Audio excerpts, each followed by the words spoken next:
man, Seth talks about making choices, and Roman made his. What he did is he got into Roman's head, and it worked. It worked. Roman turned on Paul Heyman last night. Now it's interesting how it's going to affect CM Punk. But Seth definitely got into Roman's head last night. Roman turned around and he told Paul he's right. He made sense.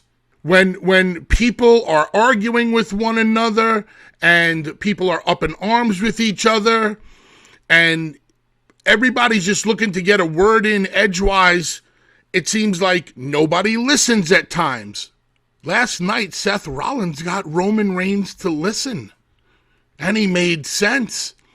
He made sense enough for Roman to turn to the wise man and go, I'm taking his side over yours. Yep. Mind games, storytelling, characters. Love it. I got to tell you, though,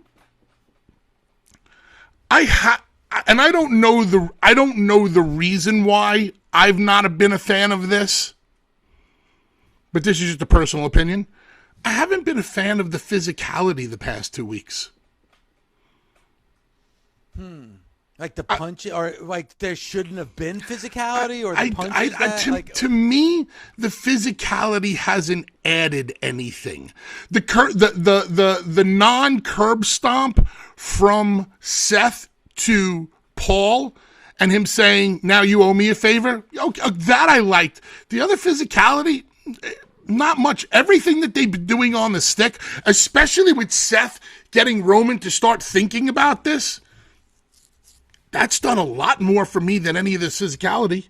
Roman tweeted out and posted it just before Monday Night Raw yesterday afternoon.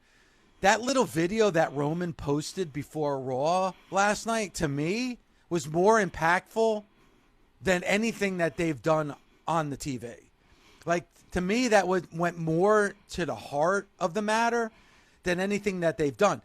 Like, has Seth done good mic work? He has. But nothing really, when it comes to any of those three, as far as what we've seen, has been, like, memorable to me. The most impactful thing was what Roman posted last night, because you could see the distress in his face, like, what happened to me? What happened? I was on top, and now all of a sudden I find myself at the bottom. Like, how did this happen so quickly?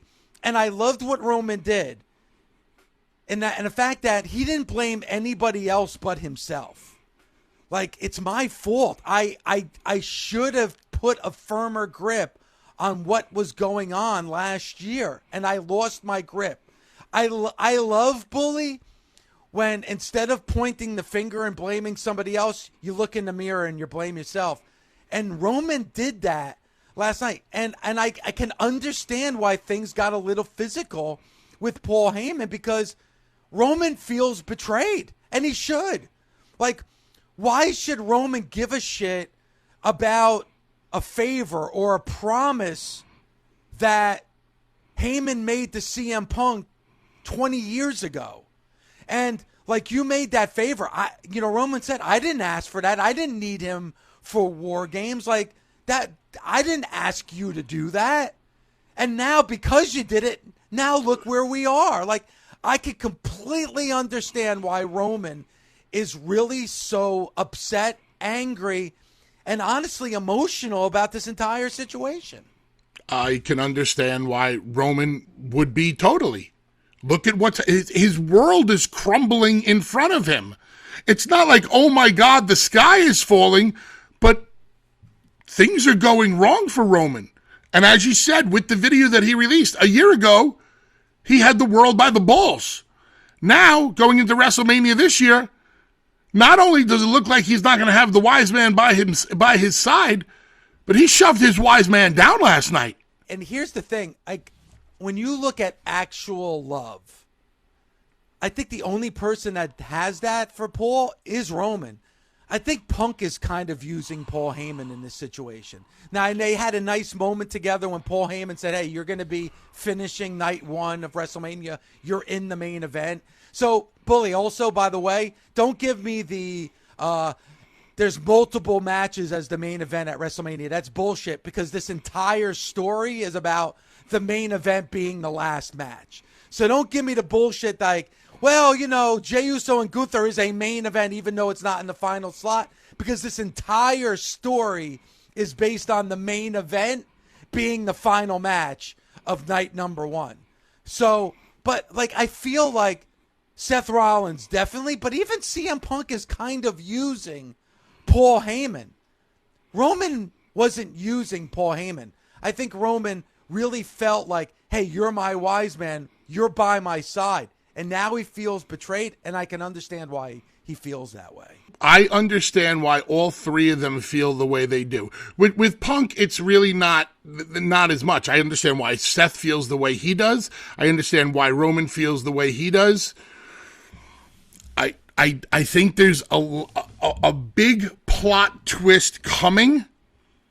Don't know it. I'm glad that I can't figure it out, but I don't think it's as simple as Paul Heyman leaves with one of these guys. Although if it is that simple, I would prefer Paul Heyman to leave with Seth Rollins. But Dave, don't you think over the past 2 weeks that they've kind of showed their hand enough with the potential of Paul leaving with Seth?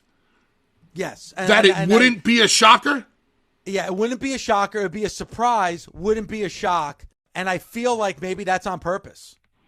Like maybe they want the fans to start thinking, hey, there's a chance Paul Heyman may leave with Seth Rollins. Because it wasn't on your mind up until a couple weeks ago. So I think they planted a seed with that. Could we see a major turn? Could somebody be turning heel on Saturday night? Like a major turn. Seth is already kind of a heel. I'm kind of leaning, as crazy as it sounds, could we see a heel turn with CM Punk? Why would anybody want to hate CM Punk right now? Don't you think that would be a force? I mean, my God, last night Seth Rollins goes on record again to point out all of CM Punk's deficiencies. He went there again about Punk left and blah blah blah. He went into that whole old thing all over again. And what did the people start doing? They groaned. No, they didn't. They started chanting CM Punk. I just think people are tired. My point Seth is, Rollins' mantra. Even when Seth tells the truth about CM Punk, the people are like, don't care, CM Punk, we love this guy. I just feel like something big is going to happen. I'm throwing things at the wall, Bully, because I honestly don't know, but I feel like something very big is going to happen. And I feel like we've kind of built it up enough that, like, if something big doesn't happen, we're going to be like, what was that? Like, I think this is a big enough plot and a big enough storyline where we're going to see some kind of twist that first night of WrestleMania. I agree. I don't think they're going out of night one with a simple way out of this as one guy wins and Paul Heyman leaves with one guy. Although if that happens, I'm predicting that it's Seth Rollins. All right. Now, I mentioned about Roman posting something on social media just before Raw last night. And just to paraphrase, he talked about he had a grip on everything. He should have put, instead of relying on Paul Heyman, he should have had a tighter grip on everything that was happening. And you know what? I think he's right. I think maybe he relied too much on Paul Heyman, and he talked about the politicking, and you guys talk about that in the back. And he let it slip through his fingers. Roman is not going to let that happen again. There's a scene in the original Star Wars in which Princess Leia says to Darth Vader, and I'm paraphrasing, the more you tighten your grip around the galaxy, the more star systems will slip between your fingers.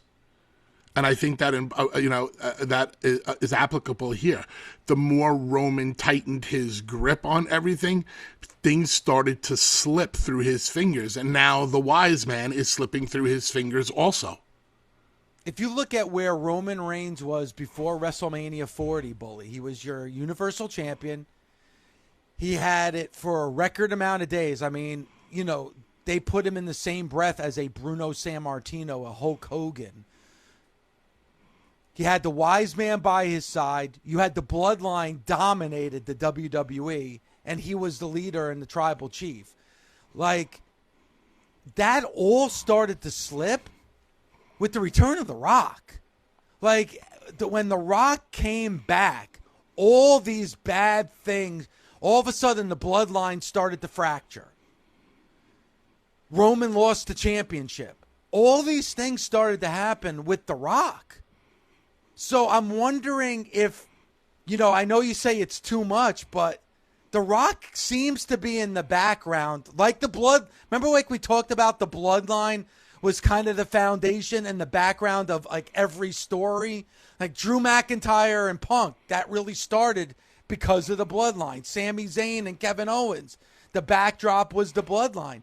I feel like right now, The Rock is the backdrop, even when you're talking about Roman Reigns, Seth Rollins, and CM Punk. The Rock is like the emperor. You don't see him, but he's always looming. It's true. And I don't think... Here's the thing. His presence is a lot more obvious with Cena and Cody, just because we saw the three of them in the ring when Cena turned on Cody. But because of the relationship with Roman and the family and the bloodline, you always know that despite the fact that they put the period on the end of the story with the Ulafala, The Rock may come back. And if Roman loses the match, and if Roman loses the if Roman loses his grip on the WWE, and if Roman disappoints the family, this may be the opening that they can use for Rock to come back and say, you're a disappointment. I was wrong. I would love to hear The Rock say, I was wrong. You're not the head of the table. You're not the tribal chief. I should have never put that Ulafala around your neck. And now I'm taking it back. And could you imagine The Rock demanding, as we spoke about yesterday, demanding that Roman hand back the Ulafala? And it's funny. The tension that will be created in the arena. And then when Roman doesn't do it, the entire bloodline attacks. With the only person staying out of it, Jey Uso.